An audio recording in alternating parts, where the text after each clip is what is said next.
तो आइए आज हम भर्तृहरि के द्वारा रचित नीति शतक की चौथी पद्धति अर्थ पद्धति को पढ़ेंगे।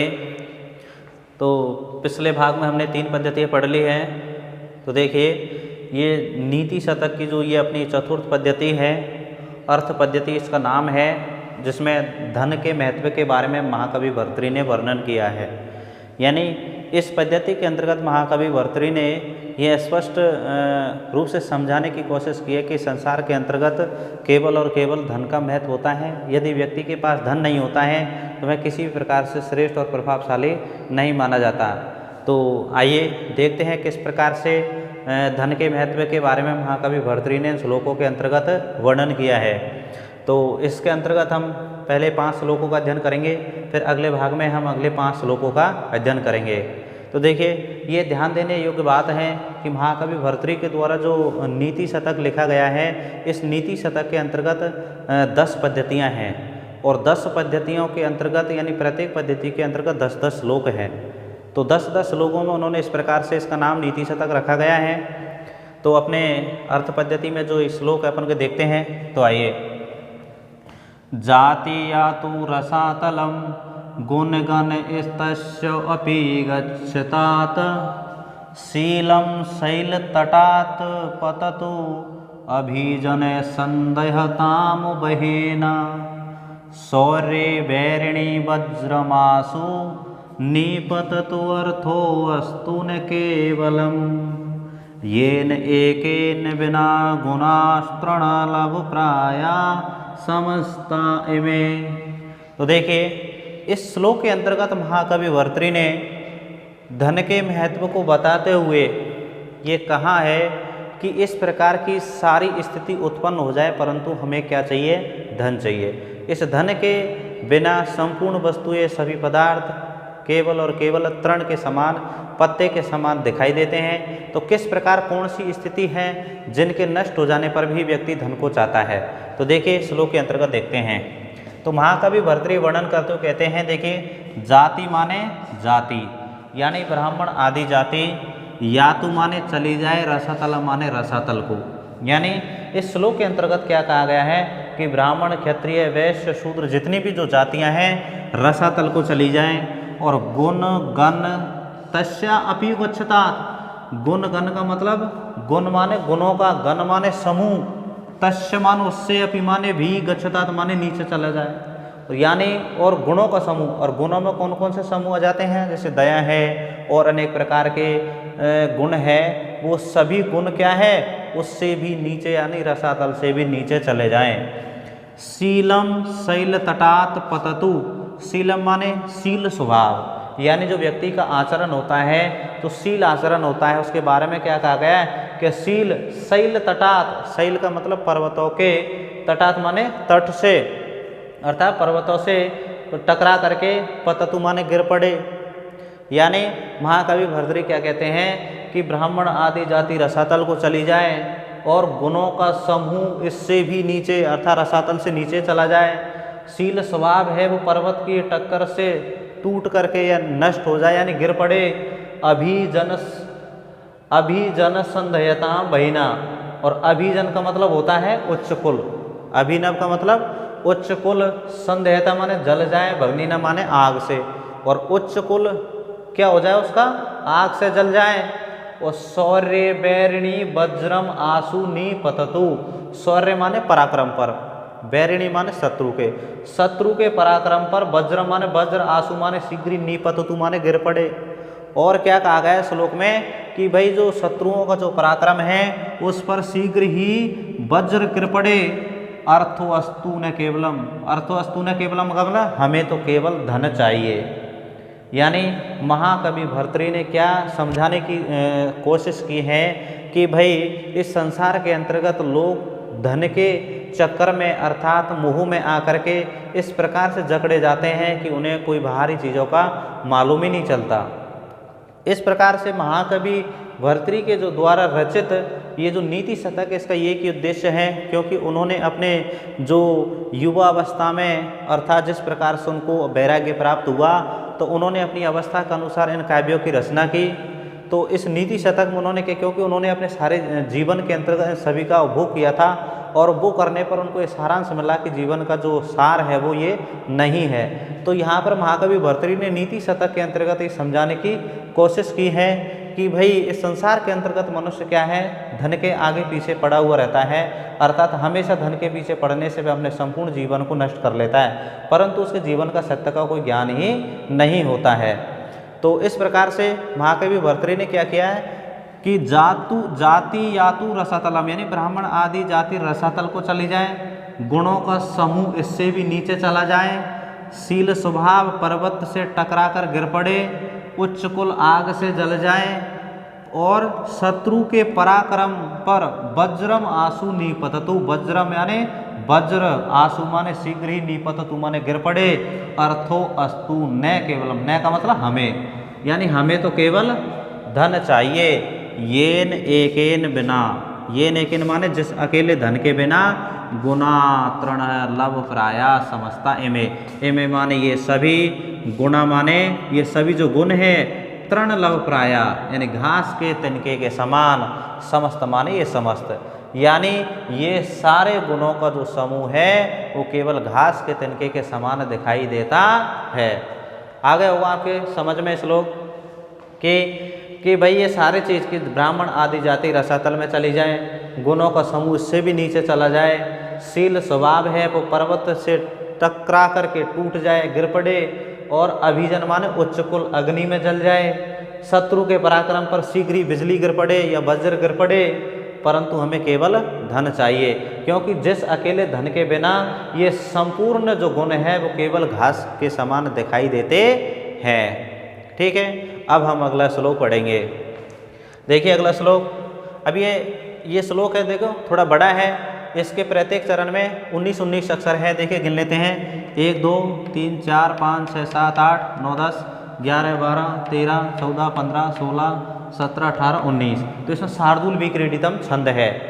व्याख्या करते समय हम विशेष के अंतर्गत ये सभी व्याकरणात्मक टिप्पणियाँ, छंद अलंकार होती है, उनको लिख देते हैं, जिससे हमें और अच्छे अंक प्राप्त होते हैं। तो आपके समझ में आ गए होगा ये श्लोक। अगला श्लोक देखते हैं। देखिए, यस् अस्ति विचितं से नरे कुलीनः से पंडिते से श्रुतवान गुणज्ञः से एव वक्ता से च एव दर्शनीय सर्वे गुणा कांचनम आश्रयन्ति। तो देखिए इस श्लोक के अंतर्गत वही धन का महत्व बताया है महाकवि भर्तृहरि ने कि भाई धन का कितना महत्व होता है, कि भाई जिस व्यक्ति के पास ये धन होता है हमेशा उसी व्यक्ति का बोलबाला होता है, यानी वो सामर्थ्यवान होता है, वही पंडित होता है, वही बुद्धिमान होता है, यहाँ तक कि वर्तमान जनमानस में भी लोग उसी की आज्ञा का पालन करते हैं। तो इस प्रकार से महाकवि भर्तृहरि ने इस अर्थ पद्धति के अंतर्गत धन के इस महत्व को, धन की इस विशेषताओं के बारे में यहाँ वर्णन किया है कि किस प्रकार जो लोगों के पास ये धन होता है तो उनकी स्थिति कैसी होती है, उनका व्यक्तित्व कैसा होता है, उनकी विशेषताएं क्या होती है, ये समझाने की कोशिश की है। तो देखिए इस श्लोक का हम अध्ययन करेंगे तो किस प्रकार से महाकवि भर्तृहरि ने धन के महत्व को बताया श्लोक के अंतर्गत। कि यश माने जिस व्यक्ति के पास, अस्ति माने है, वित्तम माने धन, यानी जिस व्यक्ति के पास धन है, से माने वह, नर माने वो व्यक्ति, कुलीन माने उच्च कुलीन माना जाता है। क्या बताया गया श्लोक में कि जिस व्यक्ति के पास धन होता है वो व्यक्ति उच्च कुलीन माना जाता है। यश अस्ति वित्तम से नर कुलीन, जिस व्यक्ति के पास धन होता है वह मनुष्य उच्च कुलीन होता है। से पंडित, वह व्यक्ति पंडित यानी बुद्धिमान होता है। से श्रुतवान, वही शास्त्रों का ज्ञाता, गुणज्ञ और गुणग्राही होता है। से एव वक्ता, और वही वक्ता, या वक्ता का मतलब कहने वाला, यानी ये स्थिति हम देख सकते हैं कि जो व्यक्ति इतना प्रभावशाली होता है, जिसके पास धन होता है, तो वो व्यक्ति हर जगह अपना प्रभाव जमाए रखता है, तो वह हर जगह ही वक्ता कहलाता है। सहच दर्शनीय, और वही दर्शनीय माने देखने योग्यता, सुंदर होता है।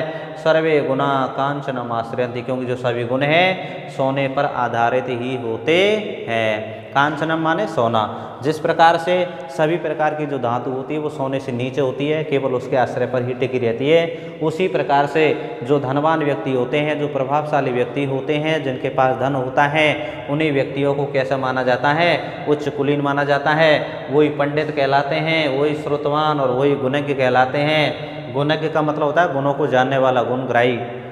सही वक्ता वही सुंदर होता है, क्योंकि सभी जो गुण होते हैं वो केवल सोने पर आधारित होते हैं। तो आ गया होगा आपको समझ में। तो इस प्रकार से अपना ये श्लोक है। अगला श्लोक देखेंगे। दौर्यमंत्रयात् नृपति विनश्यति यति संगात सुतो लालनाद विप्रो अनध्यनात् कुलं कूतनयात् शीलं खलोपासनात् रीमध्यात् अन्वेक्षणातपि कृषि स्नेह प्रवास आश्रयात् मैत्री चा प्रणयात् समृद्धिनयात् त्यागात् प्रमद्यात् धनम।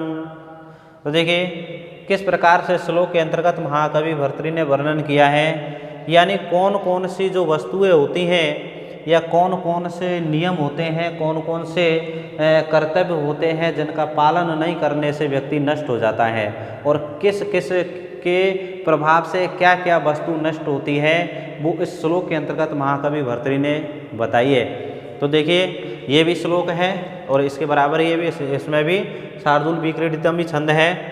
तो देखिए महाकवि भर्तृ क्या कहते हैं कि दौर मंत्रयान नृपति विनश्यति। नृपति मान होता है राजा, विनश्यति मान होता है नष्ट हो जाता है। दौर मंत्रयान माने बुरी मंत्रणाओं से, यानी जो राजा बुरी मंत्रणा करता है, कहने का मतलब ठीक तरह से मंत्रियों के साथ बैठक नहीं करता है, हमेशा प्रजा के साथ दुर्व्यवहार करता है, इस प्रकार की कुमंत्रणाओं से वे नृपति राजा नष्ट हो जाता है। और यति संगात, यति माने जो सन्यासी होता है, जो महात्मा होते हैं, संगात माने संगति से नष्ट हो जाते हैं। सुतो लालनाथ, सुतो माने जो सुत पुत्र होता है, लालनाथ माने अधिक लाड प्यार करने से बिगड़ जाता है।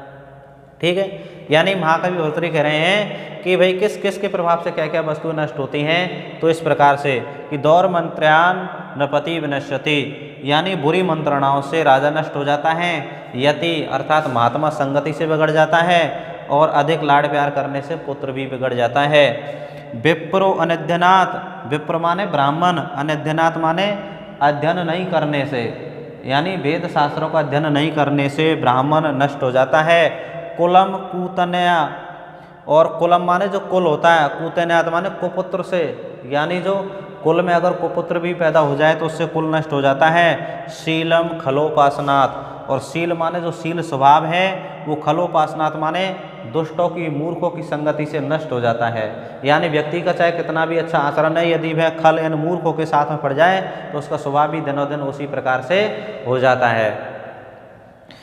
री मध्यात, अब ये री का मतलब होता है लज्जा, यानी जो व्यक्ति की लज्जा होती है, मध्यात माने मध्य सेवन से नष्ट हो जाती है। अन्वेक्षणात् अपि कृषि, कृषि माने जो खेती होती है, अन्वेक्षणात् अपि का मतलब नहीं देखने से नष्ट हो जाती है। और सही बात है, यदि हम किसी प्रकार की जैसे खेती करते हैं, कोई भी काम करते हैं, यदि उसका हम केयर नहीं करेंगे, देखभाल नहीं करेंगे, तो वो धीरे धीरे नष्ट हो जाएगी। स्नेह प्रवास आश्रयात, और जो स्नेह है, जो प्रेम में है, वो प्रवास आश्रयात माने दूर चले जाने से नष्ट हो जाता है। और मैत्री च प्रणयात, और जो मैत्री माने मित्रता है, वो च प्रणयात माने प्रेम नहीं करने से नष्ट हो जाती है। समृद्धि नयात, और जो समृद्धि है वो ठीक प्रकार से यानी नीति पूर्वक नहीं चलने से नष्ट हो जाती है। त्यागात प्रमादात धनम, और जो धन है वो त्याग करने से, आलस्य करने से नष्ट हो जाता है।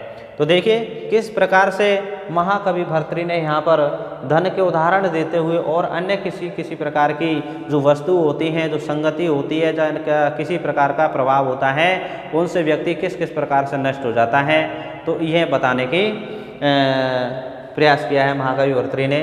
तो देखिए एक बार और हम पढ़ते हैं श्लोक को कि दौर मंत्रयान नृपति विनश्यति, यानी बुरी मंत्रणाओं से राजा नष्ट हो जाता है, महात्मा संगति से नष्ट हो जाता है, पुत्र अधिक लाड प्यार करने से, ब्राह्मण वेदों का अध्ययन नहीं करने से, कुल कुपुत्र से, शील स्वभाव मूर्खों की संगति से, लज्जा मद्य सेवन से, नहीं देखने से खेती नष्ट हो जाती है, और इसने दूर चले जाने से, मित्रता प्रेम नहीं करने से, समृद्धि नीतिपूर्वक व्यवहार नहीं करने से, और धन त्याग और आलस्य करने से नष्ट हो जाता है। इस प्रकार से श्लोक में महाकवि भर्तृहरि ने वर्णन किया है। अब हम अगले श्लोक का अध्ययन करेंगे। देखिए, दानम भोगो नासः तिस्रो गतयो भवन्ति वित्तस् यो न ददाति न भुङ्क्ते तस्य तृतीया गतिर्भवति। तो देखिए, इस श्लोक के अंतर्गत भी महाकवि भर्तृहरि ने धन की 3 गतियाँ बताई है। यानी व्यक्ति के पास अपने जीवन में किसी प्रकार की समृद्धि इकट्ठी होती है, या वो अपने जीवन में यश प्राप्त करता है, धन इकट्ठा करता है, काफ़ी सारी चीज़ें वो भोग करता है, परंतु यहाँ पर सिर्फ महाकवि भर्तृहरि ने धन के महत्व के बारे में और उसकी किस प्रकार की गति होती है उसके बारे में वर्णन किया है।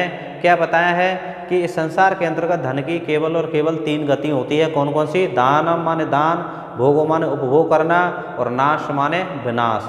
यानी दान, उपभोग और विनाश, ये 3, तिस्रो माने 3, गतय माने गति, भवंती माने होती है, वित्तस्य माने धन की। यानी दान करना, उपभोग करना, नाश माने विनाश, तिस्रो गतयो माने 3 गतियाँ, भवंती माने होती है, वित्तस्य माने धन की। यानी धन की 3 गतियाँ होती हैं। एक तो दान करना, उपभोग करना, और तीसरी गति विनाश। यो न ददाति न भुङ्क्ते, परंतु जो व्यक्ति अपने जीवन में किसी प्रकार से न ददाति माने ना तो दान करता है, न भुङ्क्ते ना ही उपभोग करता है, तस्य तृतीया गतिर्भवति, उसकी तीसरी गति होती है। और तीसरी गति कौन सी है? विनाश। कहने का मतलब व्यक्ति को अपने जीवन में चाहे वह कितना भी धन इकट्ठा करे, लेकिन उसको धन को इकट्ठा करने के अनुसार उसको अपने सामर्थ्य के अनुसार दान देना भी चाहिए। कोई जो मजबूर व्यक्ति है या ज़रूरतमंद व्यक्ति है, उस व्यक्ति को उसको हमेशा दान भी देना चाहिए। यदि वह ऐसा ना करे तो उसको अपने जीवन में उसका सदुपयोग, उसका उपभोग जरूर करना चाहिए। यदि वो व्यक्ति अपने जीवन के अंतर्गत कभी ना तो कोई दान देता है, ना ही उसका उपभोग भी नहीं कर पाता, यानी अपनी मौलिक जो वस्तु होती है वो करने वाली जितनी वस्तु में उसको खर्च नहीं कर पाता है, तो उसकी तीसरी गति विनाश होती है। और विनाश का मतलब यहाँ पर धन का समाप्त हो जाना नहीं है, यानी वो बुरी कर्मों में, वो बुरी मंत्रणाओं में हमेशा अपने धन को खर्च कर देता है। कहने का मतलब उसको संगति लग जाती है, बुरी संगति में बुरी आदतें पड़ जाती हैं, और बुरी आदतों में धीरे धीरे सट्टेबाजी, जुआ, जो भी मद्य सेवन आदि सभी में वह दुर्व्यसनों में उस धन को नष्ट कर देता है। तो इस प्रकार से महाकवि भर्तृहरि ने धन के ये 3 मार्ग बताए हैं कि भाई धन के 3 गतियाँ होती है, 3 मार्ग होते हैं, दान करना, उपभोग करना और विनाश। व्यक्ति अपने जीवन में हमेशा धन का दान करना चाहिए। यदि वह दान नहीं करे तो उसको उपभोग जरूर करना चाहिए, और उपभोग नहीं करे, ना ही दान करे, तो उस व्यक्ति की तीसरी गति केवल और केवल विनाश होती है। केवल दुर्व्यसनों में ही उसका सारा संपूर्ण धन चला जाता है, नष्ट हो जाता है। ठीक है, अगला देखिए, तानीन्द्रियाणि अविकलानि तदेव कर्म सा बुद्धि अप्रतिहता वचनम तदेव अर्थोष्मना विरहित पुरुष स एव तु अन्य क्षणेन भवतीति विचित्रमेतत्। तो देखिए किस प्रकार से वही धन की विशेषता के बारे में बताया है कि व्यक्ति चाहे अपने जीवन में किसी प्रकार की स्थिति में भाई यथास्थिति से जुड़ा हुआ है, यानी उस व्यक्ति की वही इंद्रियां हैं, उससे कर्म भी वही हैं, है ना, उसकी बुद्धि भी वही है, उसकी वाणी भी वही है, परंतु धन की गर्मी से रहित जब वह हो जाता है, यानी किसी प्रकार से प्रभाव पड़ जाता है, तो उसका जो चरित्र है, उसका जो स्वभाव है, वो बिल्कुल परिवर्तित हो जाता है। किस प्रकार से? तो देखिए, महाकवि भर्तृहरि कहते हैं कि तानी इंद्रियानी, यानी वही इंद्रियां हैं, अविकलानी, अविकलानी माने अविकल, जो चंचल नहीं है, यानी स्वस्थ, यानी वही स्वस्थ इंद्रियां हैं। तदेव कर्म, वही कर्म है। सा बुद्धि, वही उसकी बुद्धि है। अप्रतिहत माने अप्रतिहत, यानी बिना बाधा वाली, निर्बाध बुद्धि है। वचनम तदेव, और वही वचन है। अर्थ उस्मना वीर, परंतु धन की गर्मी से रहित पुरुष, सैव, वही पुरुष, तू अन्य क्षणेन, अन्य माने दूसरा, क्षणेन माने क्षणमय भवती मान होता जाता है, विचित्र में तत् माने विचित्र, आश्चर्य वाला। यानी उस कैसा क्या बताया महाकवि भर्तृहरि ने कि वही स्वस्थ इंद्रियां हैं, वही कर्म है, वही बुद्धि है, वही अप्रतिहत अर्थात वही निर्बाध बुद्धि है, वही वचन है, परंतु धन की गर्मी से रहित वही पुरुष एक क्षण भर में विचित्र सा हो जाता है। कहने का मतलब जब व्यक्ति के पास अचानक धन आता है तो भी उसका स्वभाव बदल जाता है। यदि वह धनवान है और उसके पास से धन चला जाए, उसकी गर्मी चली जाए, तो उसके पश्चात भी उसका हृदय परिवर्तित हो जाता है, तो विचित्र हो जाता है। तो इस प्रकार से महाकवि भर्तृहरि ने यहाँ पर धन के महत्व का वर्णन किया है। तो इस प्रकार से यदि आपको ये वीडियो अच्छा लगा हो तो चैनल को सब्सक्राइब जरूर करें, लाइक करें, कमेंट भी करें कि आपको ये वीडियो किस प्रकार से अच्छा लगा है। तो अगले भाग में हम अगले और जो 5 श्लोक है इस अर्थ पद्धति के, उनका अध्ययन करेंगे। तब तक पढ़ते रहिए। ठीक है, धन्यवाद।